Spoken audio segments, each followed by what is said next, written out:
مجھے نہیں لگتا کہ ہوموسیکشوالٹی ایک برائی، مجھے لگتا ہے دو مردوں کا پیار کرنا بالکل برا نہیں ہے۔ آپ کو لگتا ہے برا نہیں؟ مجھے لگتا ہے یہ بالکل ٹھیک ہے۔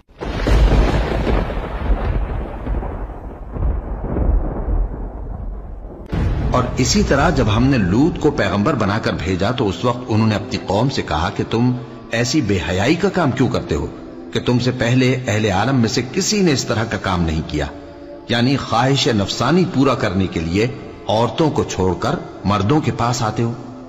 حقیقت یہ ہے کہ تم لوگ حد سے نکل جانے والے ہو۔ اور ان لوگوں سے اس کا جواب کچھ نہ بن پڑا، اور بولے تو یہ بولے کہ ان لوگوں یعنی لوط اور اس کے گھر والوں کو اپنے گاؤں سے نکال دو کہ یہ لوگ پاک بننا چاہتے ہیں۔ تو ہم نے ان کو اور ان کے گھر والوں کو بچا لیا، مگر ان کی بیوی نہ بچی کہ وہ پیچھے رہنے والوں میں ہو گئی، اور ہم نے ان پر پتھروں کی بارش برسائی، سو دیکھ لو کہ گناہگاروں کا کیسا انجام ہوا۔